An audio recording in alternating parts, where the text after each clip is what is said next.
Em Gênesis 47, então salvação adicionará entrou, informou ao Casagrande e disse: Meu pai e meus irmãos, o rebanho deles, o gado deles e tudo o que eles têm, vieram da terra do baixo. Vejam, eles estão na terra de proximidade. Ele pegou 5 homens dentre os irmãos dele e os apresentou diante do Casagrande. O Casagrande perguntou aos irmãos dele: Qual é o trabalho de vocês? Eles responderam ao Casagrande: Teus servos são pastores de rebanho, tanto nós quanto nossos pais. Disseram também ao Casagrande: Viemos para morar temporariamente na terra, porque não há pasto para o rebanho que pertence aos teus servos, pois a fome é pesada na terra do baixo. Agora, por favor, permita que os teus servos morem na terra de proximidade. O Casagrande falou ao Salvação adicionará: Teu pai e teus irmãos vieram a ti. A terra do sitiado está diante da tua face. Na melhor parte da terra faça teu pai e teus irmãos morarem, que morem na terra de proximidade. Se você sabe que há entre neles homens de capacidade, coloque-os como líderes do gado que é meu. Agora aqui vamos ver uma observação. Aqui, o Salvação adicionará falou para os irmãos dele que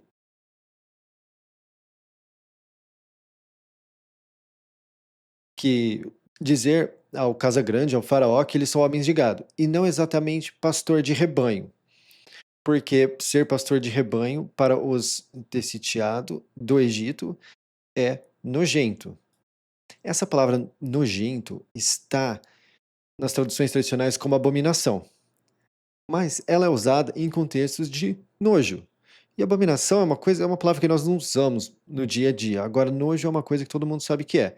E como a palavra é usada como nojo, diante de coisas nojentas e coisas do tipo, não tem por que usar uma palavra como abominação aqui. Então, ou nos lugares da Bíblia onde está abominação, vai estar nojento. Eu acho que até lá no Novo Testamento, quando tiver a palavra abominação em, em Apocalipse, em Revelação, eu vou ter como. Vai estar como nojento. Mas então, voltando aqui, né? Então, o Salvação adicionará que o José falou para eles falarem que eles são homens de gado para o Casagrande e não exatamente pastor de rebanho, porque isso é nojento para os desse sitiado. E aí aqui eles falaram o quê? Eles falaram que eles são pastores de rebanho. E, e pode-se ler isso aqui como questão de teimosia deles diante do salvação adicionará. Ou pode-se ler também que eles queriam ser sinceros. Mas eu acho que o grande crédito aqui vai para o Casagrande dessa época, o faraó. Porque apesar de ser nojento, ele estava nem aí, né? Não, fica lá, né? Teu pai e seus irmãos vieram, a terra está diante da sua face, e ainda colocou o pessoal que seria nojento no melhor da terra para eles morarem. Ele manteve a palavra dele, o que ele falou, e ainda colocou eles como líderes do gado, mesmo eles se introduzindo que eles são líderes de pastores, que eles são líderes de rebanho e não como gado, conforme o Salvação adicionará o José falou. Então eu acho que isso dá muita credibilidade a esse Casa Grande. Então,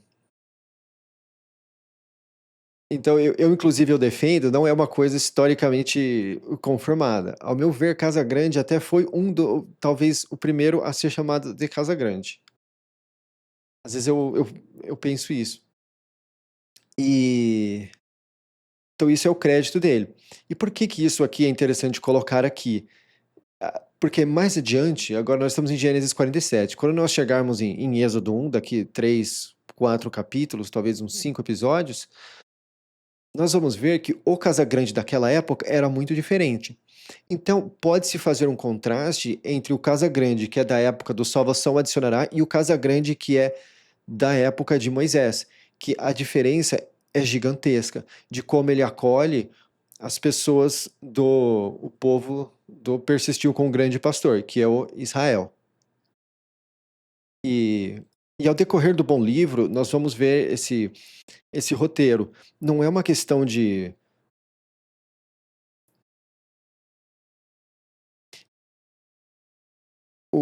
O país, ele realmente, ele é um retrato daquilo que o líder dele é. Então, quando o líder do país ou da nação é bom, tem prosperidade. E bom em que sentido? Proximidade à salvação. Essa é a mensagem, essa é uma das mensagens que, que são transmitidas através desses reis bons e reis ruins. E não são questão de serem bons aos olhos das pessoas ou serem bons, ruins aos olhos das pessoas. É serem bons aos olhos da salvação e ruins aos olhos da salvação. Então, sempre que eu puder, eu vou fazer esse contraste. Ó, isso aqui, tá vendo? Isso aqui é algo bom diante da salvação. Porque tem muitos lugares que. Porque nós vamos passar pela lei. Umas duas vezes nós vamos passar pela lei, porque ela é mencionada algumas vezes. E como nós estamos indo na ordem, nós vamos duas vezes. Quando nós chegarmos no, nos reis, quando começar a falar a questão dos reis de persistiu com o grande pastor, que é Israel, os reis de Israel, os reis de Judá e aquela coisa toda, vai falar as coisas que eles fazem, mas em muitas vezes não vai estar falando que aquilo era incorreto. Nós vamos saber que aquilo era incorreto porque eles vão fazer alguma coisa e daí eu vou trazer à tona aqui para vocês, ó, a lei tal deles falou que eles não podiam fazer isso, então isso que ele estava fazendo era incorreto. Porque daí dá para ver, dá para perceber a decadência do reinado. Essa é a importância de realmente ler a parte da lei e essa questão toda aqui. Senão, quando você começa a ler a história de Israel no Antigo Testamento, perde-se o que eles estavam fazendo, se de fato era errado ou não era errado. Parece que está simplesmente listando. E se você não leu, fica parecendo que aquilo era correto, quando não era. Então você começa a ver uma decadência do reino e você começa a questionar, pô, mas esse aqui é o povo do Salvador, é o povo de Deus e isso está acontecendo? Sim, mas tem detalhes ali que mostram que o reinado estava em decadência. Mas se você não tem a lei, se você não tem o conhecimento de como era a lei que eles precisavam seguir, o ensino, você não tem essa sensibilidade. É por isso que é complicado ler o Antigo Testamento de uma forma qualquer sem ter o que vem antes. Porque você precisa saber o contexto da lei, como que ela veio, dos ensinos dele e da coisa toda.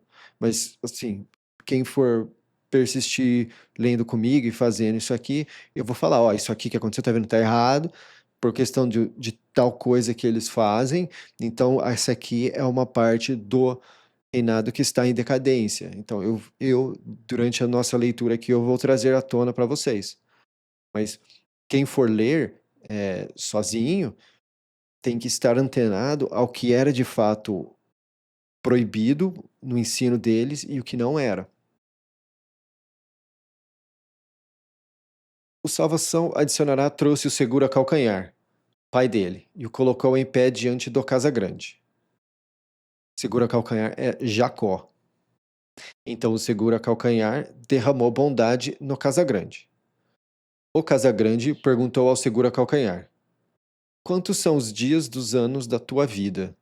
Aqui eu poderia colocar quantos anos você tem, mas eu gosto sempre de dar preferência para o sentido literal. A Bíblia já é muito conteúdo, muito condensado. Então, o que eu puder passar e deixar mais, eu prefiro, especialmente se a preferência é a literalidade do texto.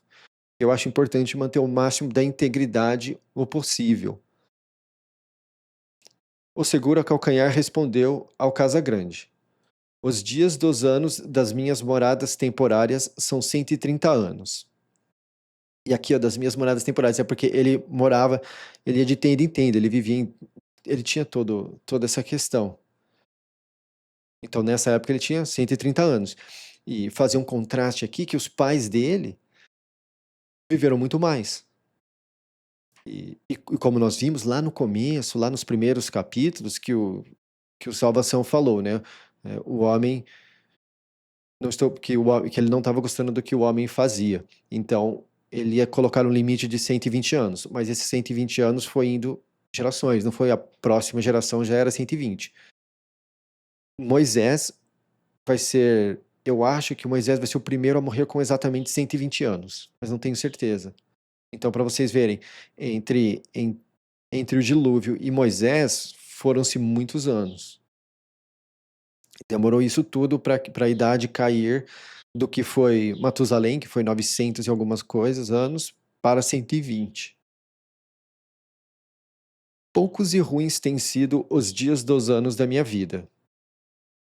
Não alcançaram os dias dos anos da vida de meus pais, nos dias das moradas temporárias deles.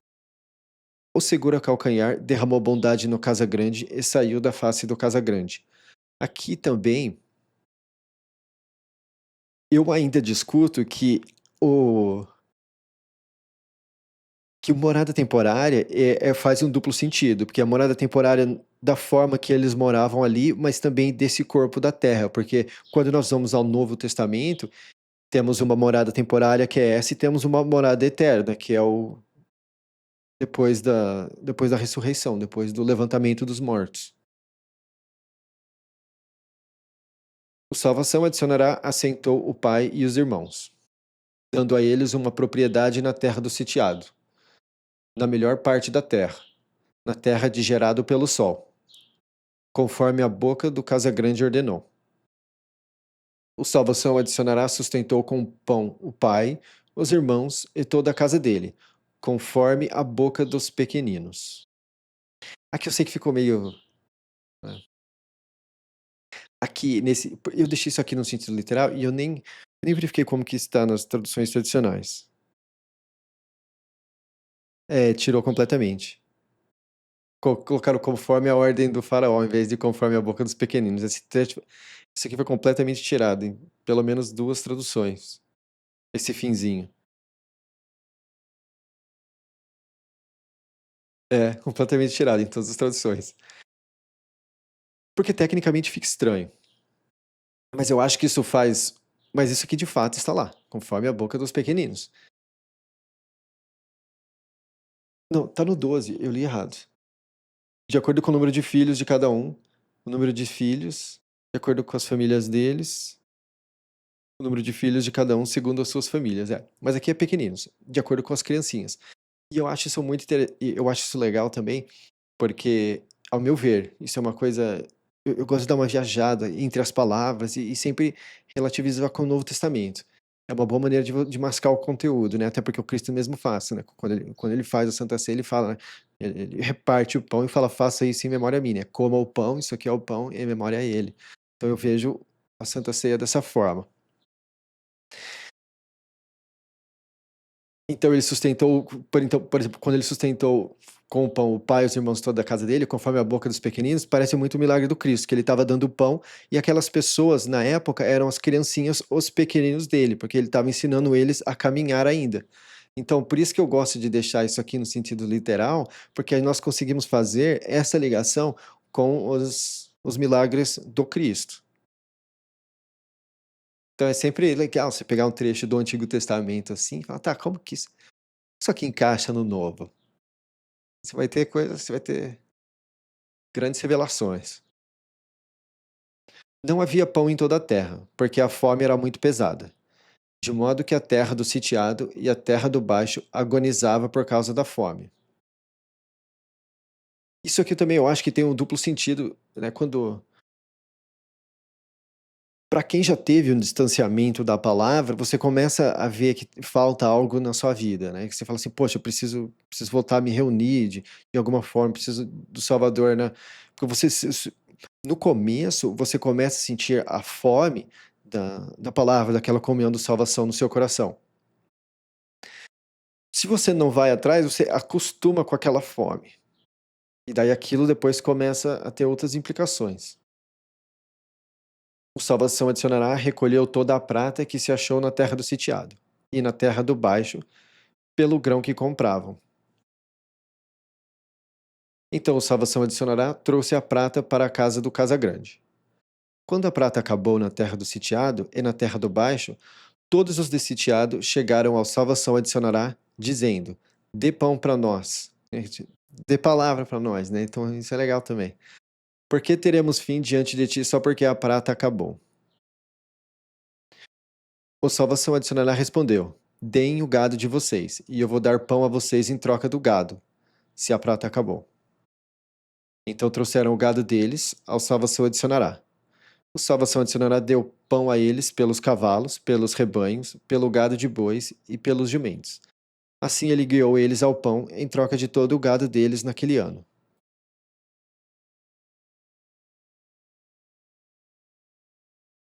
Quando aquele ano acabou, eles chegaram a ele no segundo ano e disseram: Não vamos esconder do meu dono que a nossa prata acabou, e o gado animal pertence ao meu dono. Não restou nada diante do meu dono, exceto os nossos corpos e o nosso solo. Ok, agora vamos. Olha a importância de ter traduzido Adão como solo lá no começo. Aqui de fato é a palavra solo, mas aqui é a palavra solo como solo mesmo. A pronúncia é quase a mesma de Adão, e que para nós é a mesma coisa, solo.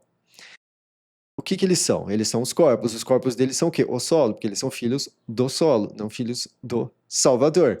Então, os nossos corpos e o nosso solo é a mesma coisa, no sentido espiritual. E aqui ele não usou o nosso chão, a nossa terra, ele usou realmente a palavra solo, que é justamente a mesma palavra usada quando o Salvador, Deus, nomeia Adão de solo. Por que teremos fim aos teus olhos? Tanto nós quanto o nosso solo. Tá vendo a jogada de palavras, né? O corpo deles é o solo deles. Eles são filhos do solo, filhos de Adão. Compre-nos e o nosso solo por pão. E nós e o nosso solo vamos ser escravos do Casagrande. Que é justamente isso quando a gente vai no Novo Testamento, né? O Paulo fala, né, que ele é escravo e Cristo é o dono. Então, ele abre mão da carne, abre mão que a nossa carne é o nosso solo, para ser escravo do dono, né? Porque lá no Novo Testamento, das traduções tradicionais, usa-se servo e senhor, mas já expliquei que na verdade é escravo e dono. Então, Paulo se diz escravo e chama o Cristo de dono. E aqui, por exemplo, lembra aquilo que eu falei? Casa Grande, o Casa Grande, muito provavelmente, até certo ponto, tem uma certa presença do Salvador no coração, porque essa motivação tão genuína de ajudar a família do Salvação adicionará e o próprio Salvação adicionará, muito provavelmente é inspirada, lembrando que eu traduzo a palavra espírito como inspiração, é inspirada por essa atitude. Dê semente para que vivamos e não morramos, e para que o solo não fique devastado. Aqui nós temos outro elemento. O Salvador, né, mais atrás, nós vemos que uma das promessas ao pai de multidões, ao Abraão, ao Elihu, Isaac, é que a semente dele é uma promessa para a semente do pai de multidões. Então é engraçado que de que semente que eles estão falando? Lá na frente Paulo fala, né, que aquela semente é o Cristo, o mão. Então, é engraçado, dê semente para que vivamos. É como se fosse dê, né, o Cristo para que vivamos e não morramos. E para que o solo não fique devastado. O corpo é o solo. Aquela devastação da ausência da presença do Salvador no coração, que quem já passou por isso sabe bem, eu sei bem. Eu também já passei por isso. Então, tá vendo como a coisa toda, quando a gente traduz nome e leva para literalidade, ela tem um encaixe muito mais harmonioso? Então, o Salvação adicionará, comprou todo o solo do sitiado para o Casagrande, porque os de sitiado venderam cada homem o campo dele, pois a fome se fortaleceu sobre eles. Assim, a terra tornou-se do Casagrande. Então, os homens venderam o campo deles, né? E por questão da fome. E sim, aquilo que se diz, né? O Cristo nos compra com o sangue dele, com Então ele se torna, assim, compra quem busca ele. E lembrando que sitiado, Egito, né? Sitiado, Egito, eu chamo de sitiado por questão quando você está cercado e oprimido. Você não tem aonde ir e você tem uma opressão em cima de você. Então aqui a própria palavra Egito também se encaixa, porque os de sitiado venderam cada homem o campo dele, pois a fome se fortaleceu sobre eles. Aqui outro exemplo de um nome claramente aumentando o significado do texto por conta da tradução, de ser traduzido. Quanto ao povo, ele passou eles para as cidades. Deu uma ponta da fronteira desse sitiado até outra ponta. Somente o solo dos purificadores ele não comprou. O que são purificadores? Eu, por muito tempo, traduzi eles como representantes de pureza. É a palavra sacerdote. Na época, tanto aqui quanto no grego, a função deles era a purificação, e até mesmo o Egito, o sitiado. Nós sabemos que eles tinham uma obsessão por purificação, por raspar todo o pelo do corpo, uma coisa toda. Então é digno chamar eles. E a base da palavra no grego, de sacerdote, é a palavra puro. Então faz sentido que o nome que chame eles de purificadores.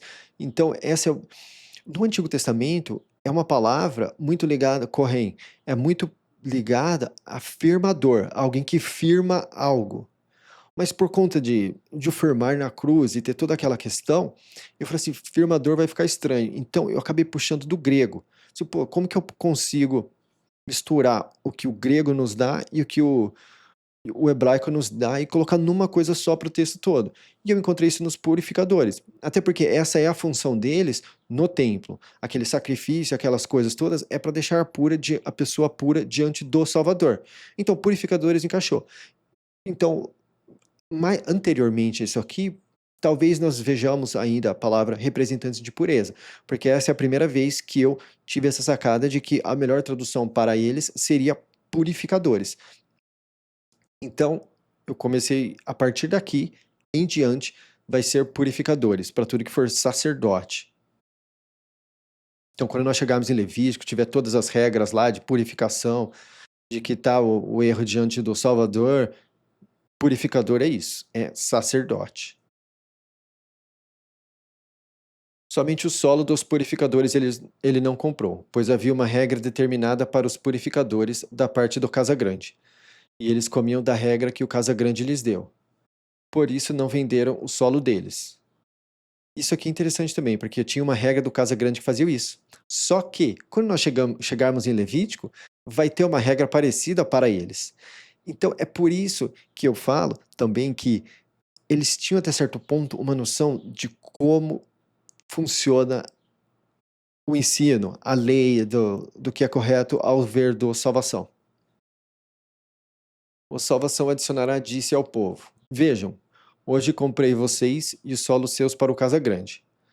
Aqui está a semente para vocês. Semeiem o solo. Lembrando, né, o que eu falei ali atrás. Semente, de acordo ao ver do Paulo, também é o Cristo. Né? Então, aqui semente para vocês, semeiem o solo. Então, plantem o Cristo em vocês. Isso aqui também é um duplo sentido, é um trocadilho aqui. Vai acontecer que nas colheitas vocês vão dar a quinta parte ao Casa Grande, e as outras quatro partes vão ser de vocês, para a semente do campo, para a comida sua, para os das suas casas e para a comida de seus pequeninos. Eles disseram: Você nos fez viver. Encontramos acolhimento aos olhos do meu dono. Vamos ser escravos do Casa Grande. O Salvação adicionará fez disso uma regra sobre o solo do sitiado até o dia de hoje. A quinta parte pertence ao Casa Grande, exceto somente o solo dos purificadores, que não se tornou do Casa Grande. O persistiu com o grande pastor, que é Israel, morou na terra do sitiado, na terra de proximidade. Eles adquiriram propriedade nela, frutificaram e multiplicaram-se muito. O segura-calcanhar viveu na terra do sitiado 17 anos. Assim, os dias do seguro a calcanhar, os anos da vida dele foram 147 anos. Quando os dias do persistiu com o grande pastor se aproximaram de ter fim, ele chamou o filho dele, o salvação adicionará, e disse: Se agora encontrei acolhimento aos teus olhos, esse acolhimento, essa palavra aqui, ela me dá um trabalho que vocês não imaginam. Em muitos lugares vai estar favorecimento. E eu acho interessante porque o significado do meu nome, Johnny, a base é justamente essa palavra. Então, é engraçado porque eu passo tanto tempo traduzindo e eu nunca consegui achar uma palavra que acerto, que de fato me convence do significado do meu nome. Então, em muitos lugares eu acho que aqui vai estar favoreceu. Salvação,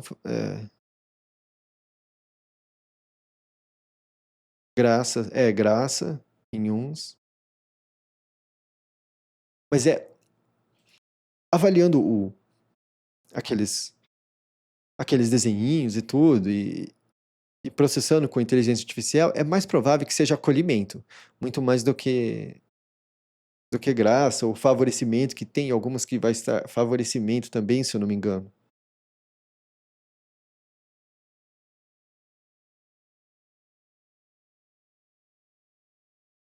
É. Bom, por favor, coloque a tua mão debaixo da minha haste. Lembrando que eu falei de haste, né? Tem lugar que fala que é perna, mas também é usado como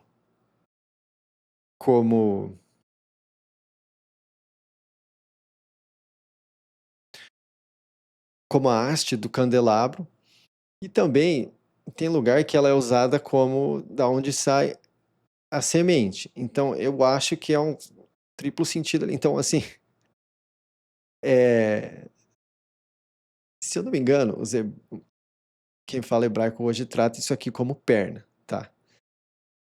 Mas tem lugar na Bíblia que, da forma que fala, não é bem a perna. Então, eu achei que haste é um bom meio termo, porque a perna é um tipo de uma haste.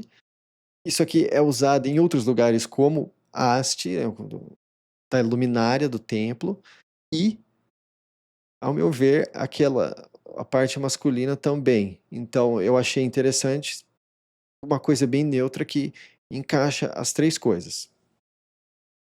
E me faça compaixão, de verdade. Peço que não me enterre em sitiado. Mas quando eu deitar com os meus pais, você vai me carregar de sitiado e me enterrar na cova deles. Então ele disse: Vou fazer conforme a tua fala. Então o pai pediu: Jure para mim. Ele jurou. E assim, o persistiu com o grande pastor, curvou-se sobre a cabeceira da cama. Lembra que lá atrás o Salvador, né, Deus falou: Ah, com certeza vou te tirar de sitiado. Então, foi o salvação adicionará aqui, carregou ele de sitiado. Então, lá, obviamente, mostra que o salvação estava com o salvação adicionará.